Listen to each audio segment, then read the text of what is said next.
All right, hello everyone. I'd like to welcome you to this quick training session, session number 15 on rotary program types and how to use them. Um, I'd like to thank you all for taking the time to join us today. I am Jason Falk, Applications Manager here at Herco North America.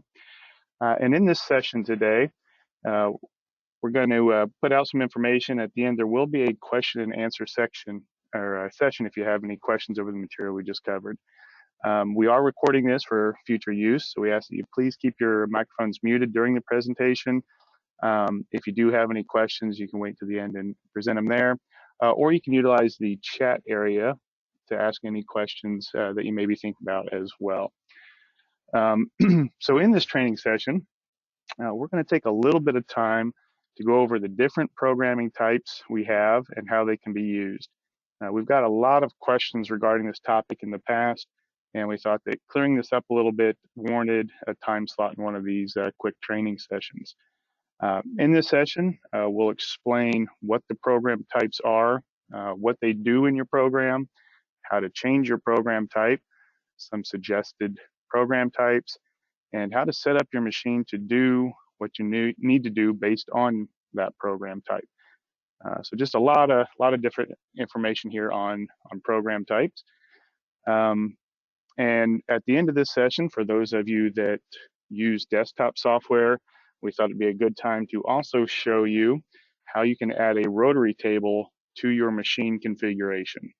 So if you have, let's say a VMX42 and you just put a rotary table on your machine and you want your desktop software to kind of match that, we're going to show you how you can manually add a rotary table to your desktop software and how you can actually load in a machine configuration to make that match your machine exactly. So that's kind of the plan of the session. We'll go ahead and just kind of get into this, and we'll start by explaining what program types are. Hercos basically have two different types of program types. We have our legacy program types and a universal or universal rotary is what some tend to call it. Now, the legacy program types, as their name kind of suggests, these are carried over from older controls, maybe older software versions, but these are the program types that have been around for years. Those of you that have run the Ultimax controls, these were the program types you were using there. And then early on WinMax, these would have been those type of program types. With the legacy program types, they are all going to be based on your machine configuration. So if you did have a 42 and you just put a rotary table on it, your machine type would be rotary A, letting the control know that you did have an A axis on that machine. If you were running a horizontal, say a B axis table, you would be running a rotary B program type. So all of the legacy program types are based off of the machine configuration. This allows you to only program the available axes on your machine, which for the most part's not an issue. Obviously, if you've got a VMX42 with a rotary A axis, you don't have a whole lot of need to program your other axes.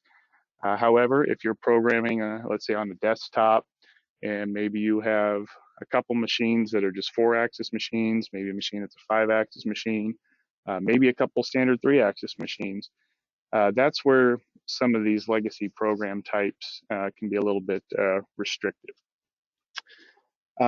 Another thing with the legacy program types that many are not aware of is some of the new features that have been added into the control and are continued to be added into the control are not being retrofitted back into the legacy program types.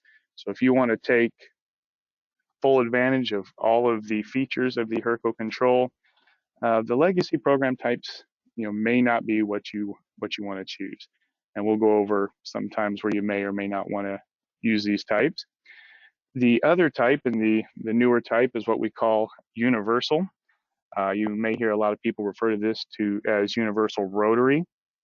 This is the default program type on all modern equipment. This is what your machine is going to be set up with from the factory to be set on. And Excuse me. And it should be noted that the universal rotary should be used the majority of the time. And we got a couple reasons here later on we'll point out for that. It does support all features. So any feature that is in the Hurco control will be allowed in a universal program type. With universal, we're not going to go into a whole lot of detail of this. There's been a couple of these quick training sessions done on rotary features.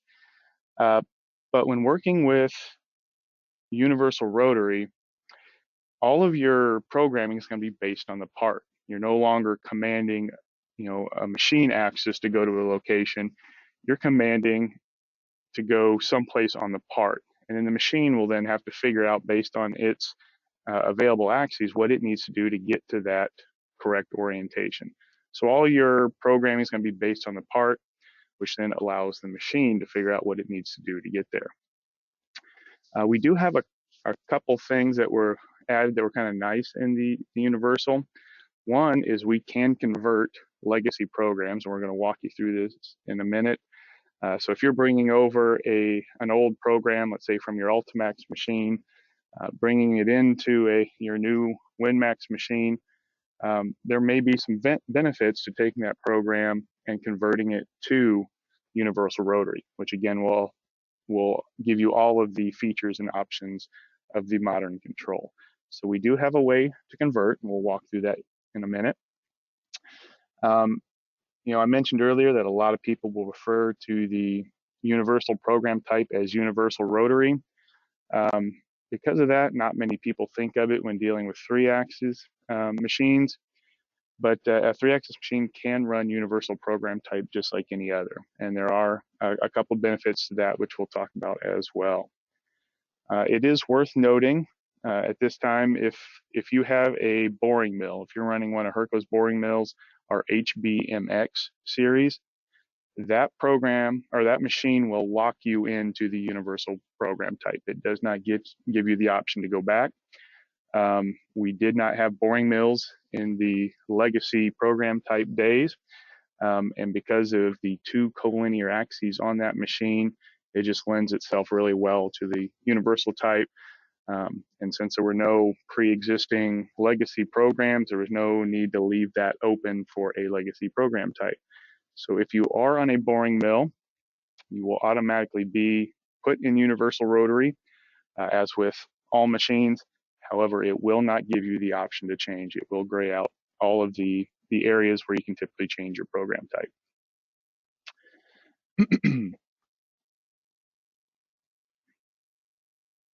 So before we get too much into the different program types, for those of you that maybe haven't seen some of these training sessions on any of our rotary or 5-axis machines, I want to take just a couple seconds here to explain center lines of rotation.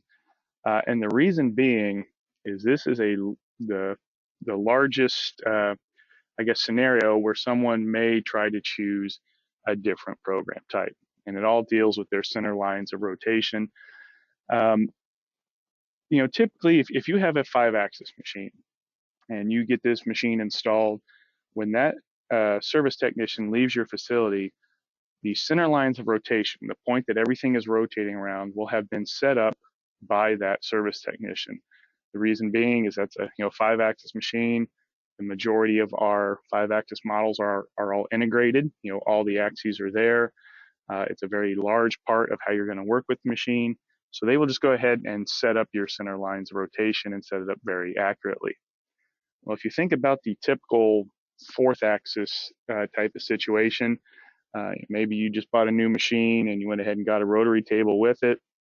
There's a lot of users and operators who will, load in their 4th-axis when they need it, take it out when they don't. Well, a lot of times when the machine is being installed, that rotary table is physically not sitting in the machine. It may be sitting beside it. The service technician may go ahead and wire it in, do all the testing and that kind of stuff.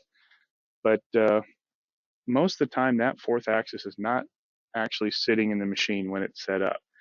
And therefore, the center lines were not measured. The point that everything is rotating around on that table just physically wasn't measured.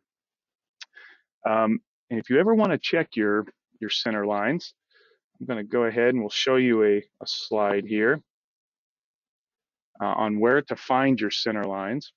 You can see if you press your auxiliary, utility screen, user preferences, more, and rotary axis parameters, you can find your center lines and see if they have been set. So if I open up my desktop software here and follow those keystrokes, auxiliary would be a button on the control, and then you go into utility screen, user preferences, more, and then rotary axis parameters. It's typically going to take you to this page here. We have your part kinematic Z. This is how far the machine has to travel to get to your table surface. And then depending on what type of machine you're in, you'll have your rotary axes over here in the soft keys. My desktop happens to be set up for just an A axis right now. So if I select A here, I can see my center lines. This is the point that my rotary table is rotating around. Now, with this being a nice round number like that, I'm assuming this isn't an actual number, but these not being set are typically why some operators will choose to go ahead and use some of the legacy program types. Now, setting up your center lines is not really that difficult, especially on a fourth axis machine, and we'll cover that here a little bit later on. But there's a lot of times as an operator, you've got a hot job, you decide, you know what, I'm going to put the rotary table in, utilize that. And if these weren't set up at the time of installation, there's a good chance that as the operator, you're not going to want to take the time to go ahead and set them. And that's the one case where the legacy program types can kind of come into play under certain scenarios. So thought we would mention that. Again, here is the keystrokes in order to find your center lines. It's worth noting that if you go to check on your center lines, it's probably worth taking note of what those values are if they are set, but you don't want to go changing that value. So we'll continue on through this. The first thing that we're going to kind of talk about is how will you change your program type? And there's a few different ways you can do it based on what you're trying to do, if it's a new program or existing. The first thing I'm going to talk about is how you would adjust your default parameters. How you can change what all of your programs that you create will be set to.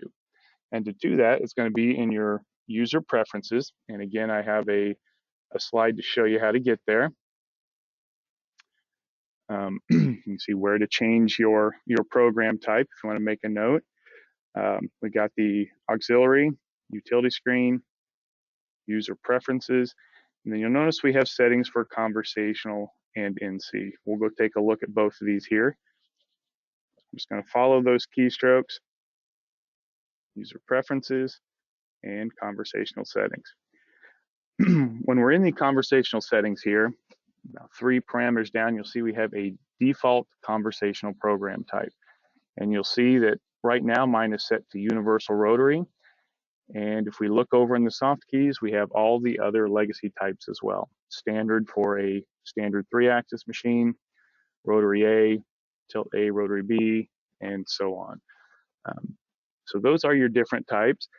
Now, whatever you put in here for your default conversational program is letting the control know that every program you create will automatically be this program type.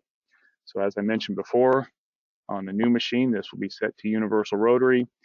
And you should try to make every attempt to leave it at universal as well. So this is one way to set it. And while we're here, I'll go ahead and just exit one and go into the NC settings and talk about this real quick as well. You'll notice that in the NC settings, we have an NC display type. Typically, you want your NC display type to match whatever your conversational type is. And again, universal will be the default. If you are one of those users that happens to utilize NC merge, where you're merging NC and conversational programs, it will require that both your conversational program type and your NC display type match. Essentially, you're telling the controller you're merging two programs together, and the control is going to look at that and say, all right, if we're merging two programs, obviously they have to be for the same machine type. So that is your NC settings. This is the main area to change your program type for the G-code side, and then obviously for the conversational, this is the main area to change it there. For existing programs, if I go into my program manager, and let's say that I have a program open here, if I just happen to go into this program, and I go into program properties and my soft keys, you'll notice that the lower portion of the screen, it's going to have my program type. And for some of you that may be running off a little bit older software, you may even have the option of changing your program type right here with a drop-down menu. In the newer versions, since Universal has been set as the default, that has kind of gone away. You will notice that we do have an option in the soft keys to convert a program to Universal. So we'll go ahead and walk through a sample of that here, but this is where you can set your program type for an existing program. You may have noticed that I went into my user preferences and we were set to Universal. However, when I went to the program properties for this specific program, we were still set to standard. The control will not change your program type for existing programs. It's going to leave it as it is. And a lot of that is done for backwards compatibility. You know, if I brought in a program from my Ultimax machine and I ran it on my WinMax machine, and then I wanted to take it back to my Ultimax machine, well, Universal did not exist in Ultimax, so that machine would not be able to open that program. So you still have the ability of working with all the different program types.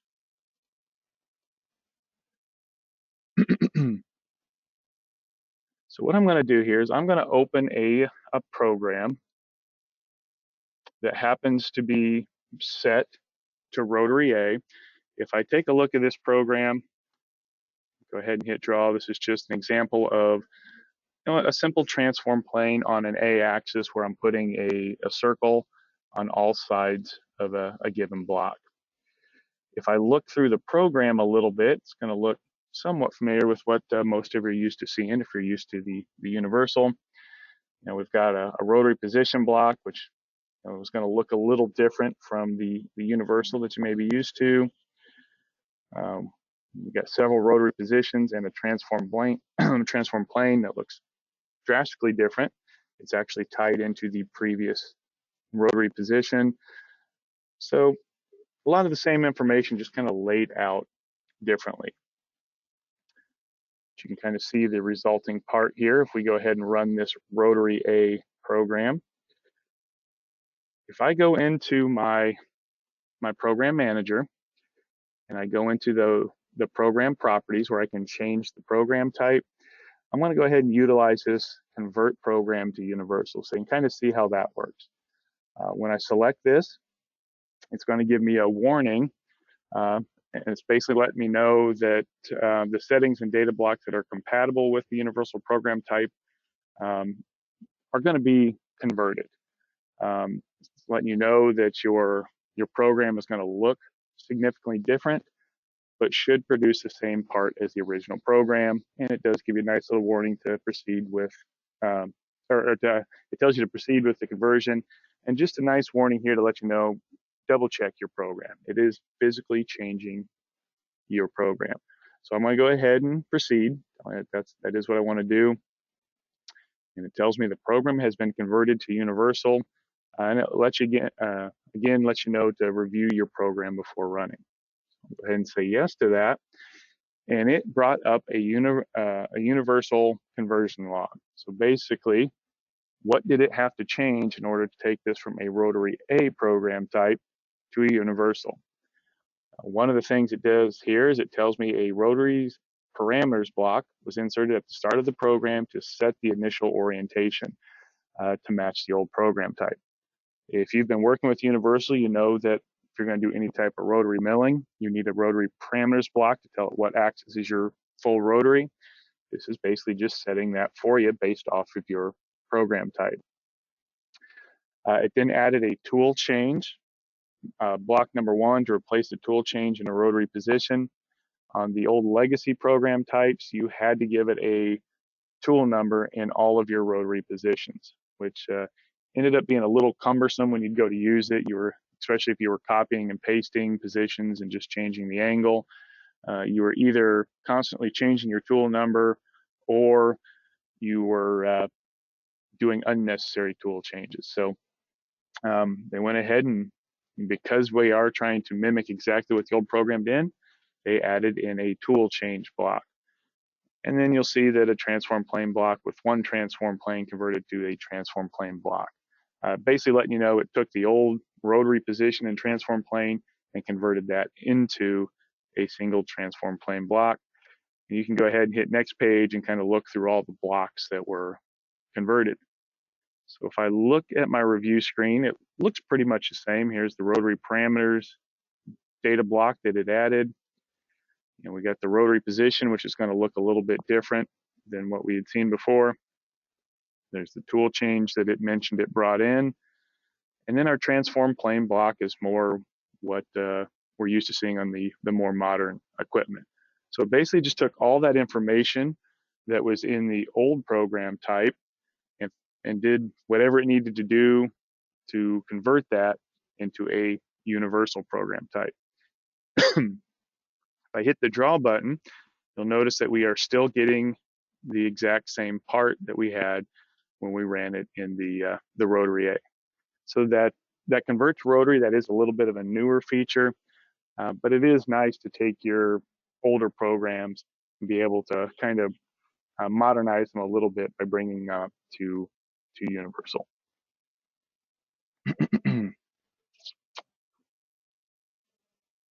So that is, we've been talking a lot about universal, and you probably that's the default and probably what you should use. Now let's kind of reverse direction here a little bit and talk about when you would use the legacy program type. And we already kind of mentioned this earlier, but let's say you just loaded in, maybe you just put that rotary table on your machine, center lines have not been set up, but you need to go ahead and get a program going quickly. And in this program, you're going to know when you put the part in the machine where that part is in relation to your center line. So either the part is on center line or the distance to the center line is known. You're going to have to give it that information in order to get a correct part, whereas in Universal, it will do that for you, assuming that you have your center line set up. So I've got a couple examples here. I'm going to go ahead and open another program. So we've got, we'll start here with this rotary A position. So let's say, I just put the rotary table in. I know there's no center lines in my machine. I got a part that just real quick I've got to get out. So I just want to get it up and running. This was not what I was wanting to see just yet. Give me just 1 second. Come back to what I just did there. So let's say that I just wanted to do something similar to this. And let's actually make this a little bit easier. Let's start with everything right on center. All right, so let's say that we wanted to create this. You can see that we've got part zeros right on the center line of the cylinder. So most likely once I get it in my chuck, it's right on the center line of rotation. So I know right where that center line is. I don't have to do much calculations for that. If we take a look at my program, you'll see that basically just calling a rotary position, going to the next block, and basically programming everything off radius values. I have 2-inch diameter, or I'm sorry, radius material in here, so it's 4-inch diameter, and I'm programming from center line. So I want to start 100 thou above my material or outside my material. So I'll start at 2.1, and I'm going to go a 1/2 inch deep, which puts me at 1.5 inches for my Z bottom. So I'm basically just going to program everything right from the center line. Well, what makes this doable in the old program types is you'll notice that in our part setup, we have this disable center lines option. Essentially what this is telling us, if we set this to no, which kind of seems backwards, it seems like you'd be setting that to yes, but if you set this to no, you're basically telling the control to ignore the center lines that have been set up in the machine configuration and go off of what we put here. Well, since everything is right on center line here, I'm going to leave my A center line Y and my A center line Z at 0. When I go draw this part, it's basically saying, all right, we're going to rotate everything right around the part 0, which was a pretty easy thing to do for this particular part. And you'll notice if we look to the program, just a bunch of different rotary positions, just going to whatever angle we need, in this case 90 degrees, and then calling out a mill circle. Going to a different rotary position and then calling out that same mill circle. And then at the end, putting in some rotary holes, just specific rotary hole location. So a pretty simple program and pretty easily done. The key thing to remember here is you have to know that you are either on center line of that rotary table or how far you are away from it. By checking this box in your part setup, setting that to no, you are essentially overriding all that the control is trying to do to track where your part moves. So that is now on the operator to figure all that out, which for a standard fourth axis isn't all that hard to come up with. Let's go into one more sample here. We'll just do rotary A positions. In this case here, I'm doing the exact same thing that we just did. However, now you'll notice that my part 0 is sitting on the top of my material, not on the center line. This is still doable as long as I know the radius of my cylinder. When I go in to my part setup and I set this disable center lines to no, I just have to be able to tell it from my part 0 where is that center line of rotation. So if we have 2-inch radius material here, it's going to be minus 2 inches for the A center line Z. I'm telling you the center line of rotation is 2 inches below where my part setup is. And you may have noticed before I hit draw again, before I did that and I was using the machine center lines, all this stuff sitting out here in space, that is where the control is trying to calculate where it thinks this part is moving. Well, by disabling those center lines and telling it where everything is, we can tell it right where all this geometry should be cut. So the only argument I see for the use of legacy program types is if you did just load a rotary table into your machine and you can tell exactly how far your part is going to be from that center line of rotation, you can pretty quickly come in and just define a standard rotary program and tell it how far you are from center line, and the control will work it that way. So that is the scenario where we get the question a lot, and mostly from guys who work on Ultimax machines, and they remember that, hey, all I had to do was put in a rotary position, then I would program, usually based off a radius value, and everything just kind of worked. And it did work pretty well. Now when you come to Universal, it'll still do all that even when in Universal program type, assuming you have your center line set up correctly, which is, the kind of the downfall, I guess, or not really the downfall, but a little bit of setup work does need to take place in order to use Universal Rotary. And as we mentioned before, on pretty much anything other than just adding a fourth axis to machine, this will have taken place on the installation of the machine. So that's kind of an example of why you may choose to use a program type outside of the obvious. I'm just loading in an old program where that was the only option. If I'm loading in a program and I had to set it for rotary A when I created it, this just gives you the ability to bring it in. So with that being said, on the legacy program types, we're going to talk a little bit more now about Universal, just real quickly, and why this is still probably the best option for basically all your program types. And the main reason is the legacy program types may go away in the future.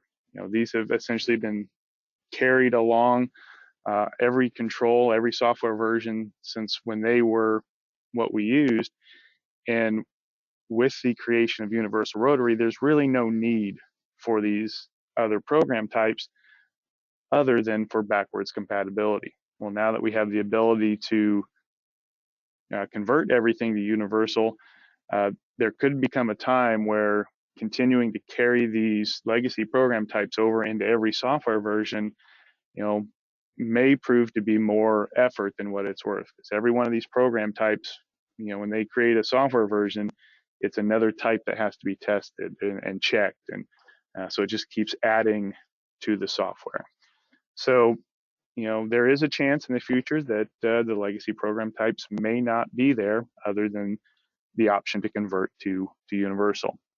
So it's good to have a good understanding of Universal in case that is the case. The next benefit with Universal is all features in the control are available with Universal. When you are in the legacy program types, it is not uncommon, to go into, let's say you're going to do some rotary milling, and you'll go in and find, actually, since we're in a rotary A type here, I believe. Yeah, rotary A. If I were to go in and try to create a new data block here, so I go into the rotary and transform planes, and let's just go into rotary milling, you'll notice that a lot of items are grayed out. These are all features that are available to the control. They're just not available in the rotary A program type. So that is probably the biggest advantage of the Universal Rotary, is you have all of the features that are available to the control. You're not limiting yourself in any way by going with the Universal. Another thing that I like to kind of point out about the Universal is, let's say you just run a 3-axis machine, and saying, what, I run 3-axis, maybe I am bringing some programs in from an old Ultimax machine, so they're going to come in as standard. There's really no reason for me to convert to Universal. Well, one thing that I use quite a bit, I know a lot of operators that do, is in your part setup, you'll notice that, I'm assuming I must be in I'm in the standard program here, standard program type. If I go into my part setup, I'm in Universal Rotary, or I'm sorry, Absolute Tool Links. We have our X, Y, and Z. Some of you may be used to seeing a shift field here that allows you to raise or lower the Z0. You'll notice that's not available in the standard type. However, if I go in and take this program, I'm just going to the program properties, and I'll convert it to Universal and say yes to all that. When I go into my part setup now, since I do have an A-axis on this machine, you'll see that, but you'll also see this shift field that gives you the incremental shift of your part 0Z. Just for this reason here, I typically recommend that most users set their default program type to Universal, even if in a 3-axis machine. Another added benefit is, let's say that you have a program, and maybe you're doing multiple sides of a program, and somewhere down the road you end up with a 5-axis machine, or you add a fourth axis machine. If you want to go ahead and add rotary features into that program, it's no problem. It's already set to Universal. You just go ahead and add in those rotary features. If it's set to the standard, you then have to go back in and convert it, and then you can add in the other programs. So even for 3-axis, I tend to like the Universal. And one thing I'll show you here, one argument I've heard for not using Universal is, Universal is what it says. It's a universal program type. So most of the time when you go into your part setup and your different data blocks, you may not see the A-axis here. You may see a 4th axis and a 5th axis, because it's saying this program type can be used for anything. And I agree that it is nice to see, especially on a machine, the axis that you're working on. So real quick, I'm going to show you how I set this to show the axes that my machine is configured with, rather than just the 4th and the 5th that you may be used to seeing. So if you follow the same keystrokes that we used earlier to get into your conversational settings,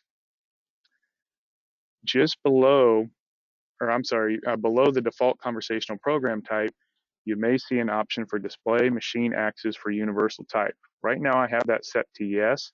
That's why I was seeing the A axis in my part setup and not a 4th and 5th. I set this to no, just as an example. Go back into my part setup. You'll now see that since that parameter was set to no, it's basically just showing us the universal axis, all the possibilities that we could have there, and we get the 4 and 5. And I agree that this is not quite as easy to work with, or I guess easy to see, as seeing your actual machine axes. So if this is something that bothers you, just go into your user preferences.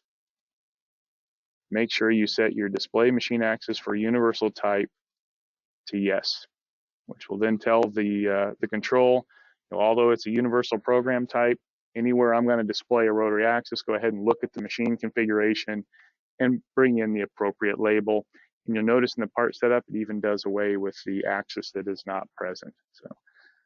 So that is one thing that I will typically set on most machines that I am around. So that was a little bit with universal rotary and the legacy types. For those of you that will be putting a rotary table on, I highly recommend just taking the time. You should be able to do it in 10-15 minutes, going into your user preferences, more rotary axis parameters, and just defining these rotary center lines. Most likely, if you've put a part, let's say in a chuck, a round part on your machine, most likely you've already found your center lines of rotation. You've probably just stored them in your part setup as your part setup for Y and Z. So typically, when we talk to customers on the phone that have been kind of struggling with this, we'll just walk them into their part setup, ask them where their part 0 is on their existing program. Large majority of the time, it's already the center of that cylinder. So we'll have them copy that information, come over into their rotary center lines and just paste that in for their Y and Z. Now they're good to go running universal. There will be no downside now to running the universal, because all the preliminary setup has been done. If you don't have an open part, then it's just coming in with an indicator and kind of checking some locations and setting these two values. If you ever have questions on that, definitely give us a call on the applications. We are getting pretty familiar with walking people through how to set these over the phone. And for those of you that may have been in there, these two parameters that are below your center lines, make sure those are set to yes. If either of these are set to no, it will cause you issues. So I know we've spent a lot of time kind of talking about the program types here, but we do highly recommend, both from applications and as the engineering team here, that you do take the time, set up your center lines on your rotary table, and then take full advantage of everything that the universal rotary has to offer. So with that, we're going to kind of move on past the program types and talk to those of you that run the desktop software and show you a couple different things you can do to set your desktop up as your machine is. The first thing is, let's say that you've been using the desktop software and now you have a rotary table and you need to add that into your desktop software so that you can simulate everything that you typically do with the machine. Well, in order to add a rotary table to a default machine configuration, got another set of keystrokes we'll show you here. To add a rotary table to your desktop software. Now it's a few more button presses here, but you should only have to do this once. But basically you're going to go to your auxiliary button, utility screen, your integrator support services. We have the Herco password here that you'll have to enter in order to get into this area, as you will be dealing with parameters that can majorly affect the way your machine or software will run. We have the CNC configuration parameters, general parameters, and then your desktop axis configuration. So if I follow those keystrokes on my desktop software, auxiliary, utility screen, I already forgot what they were, integrator support, put in that password. Come in here, CNC configuration parameters, and then we're going to go into the general parameters, and then you should see desktop axis configuration. When you go into here, you'll notice that pretty much any axis and spindle that you can think of, we have a checkbox for. So you basically just go in, check the axis you want. In this case here, it was a rotary axis, so I would just check that. And then we're just gonna exit back out of this screen. Now, anytime you add a rotary table, you have to kind of go in and set up the axis kinematics. You have to tell the machine where this rotary axis is, what axis it rides on, and all that kind of stuff. So after you set your desktop axis configuration, you set your A axis, you hit exit, it will then take us to this screen here where we can actually set our axis kinematics. If I set this screen here, this is what the standard configuration should look like for a machine with an added rotary table. You can see you have two different lists of axes here, and you have this group section. Anything that's not on the spindle side of the machine will be labeled as part. And then you can see over here in the list that it wants to know what is the order. So on a typical machine, you have the A axis riding on the X axis, which is also riding on the Y axis. So you can just kind of think about what is riding on what in your machine, and that's all your part kinematic order. And on a standard 3-axis machine, your tool kinematic order will just be your Z axis. This will be slightly different for those of you running horizontals or traveling column machines. But this is the standard setup, basically just telling it where this table is and what it's riding on. So if you just set it to match this here, you'll be good. And then typically you'll just exit out of here. And then when you hit exit on that screen there, it will ask you if you want to save. Just go ahead and say yes, and that will save that configuration to your desktop software. So that is one way of setting up a rotary table if you don't currently have one on your desktop software. But we have another way, which actually is probably the better option. If you have the desktop software, most likely you have a machine sitting somewhere at your facility that you could go steal a configuration from. If you go to your machine and you press the auxiliary button on that control, then go into your utility screen, you'll notice we have this system configuration soft key. If you go into there, we have these options here for backup config and machine files and restore config and machine files.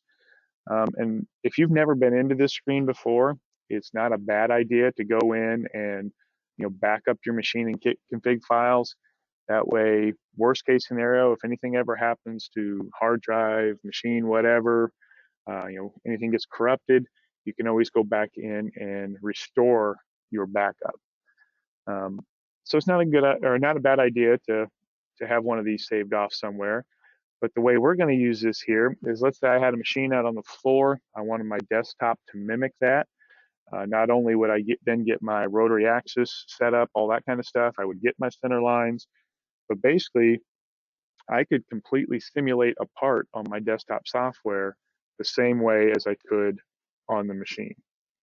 So what I would do is I would just simply go out to my machine, put a USB key in the control, tell it I wanted to back up config and machine files. It's then going to ask me where I want to save it. I just choose a point, go ahead and save it. I'll just save it someplace. We'll put it under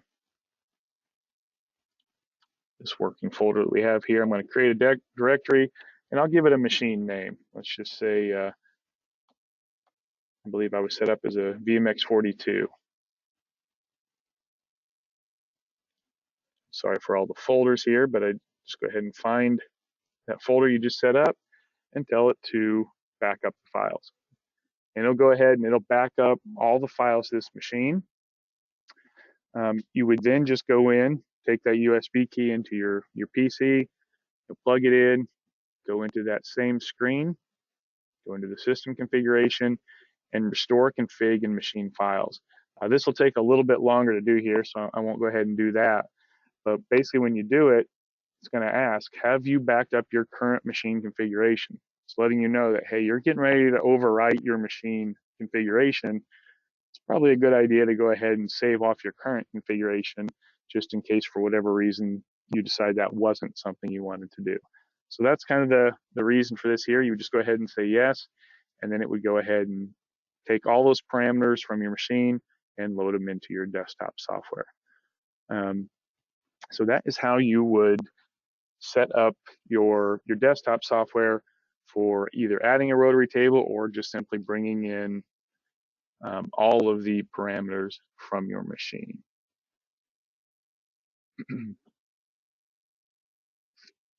That is basically all we had for today. I'm going to go ahead and take a look at the chat area here. It looks like some stuff has been coming in.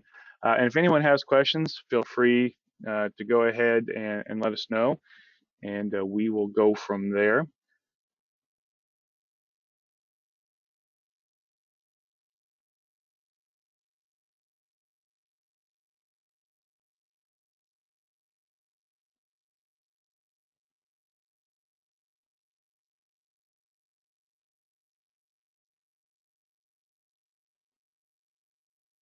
Okay, looks like there was a question unrelated and then was answered by someone else, so we'll let that go for now. Once we cover all the questions here, I'll end the recording and we can ask any general questions if you guys have any.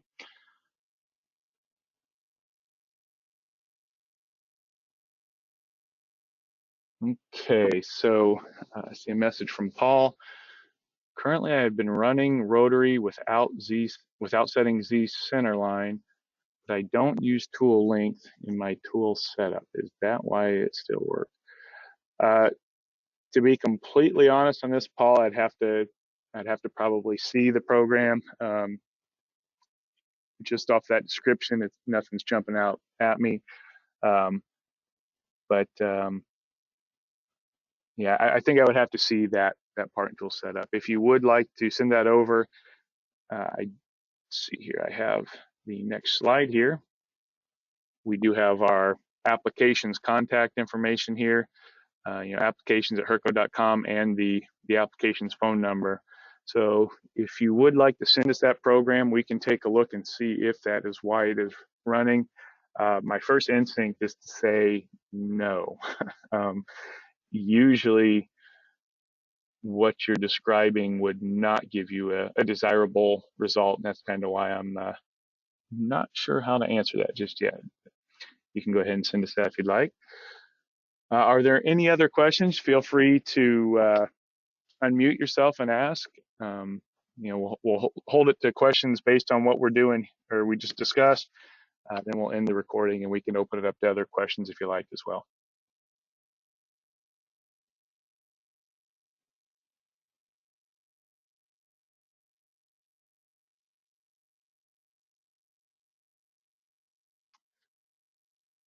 All right, well, I'm going to go ahead and end the recording here. I thank you all for taking the time to come and spend with us here. I know this was a slightly different topic than what we typically cover, but we do receive a lot of calls on it and thought maybe this would help clear it up. So I'm going to go ahead and end the recording.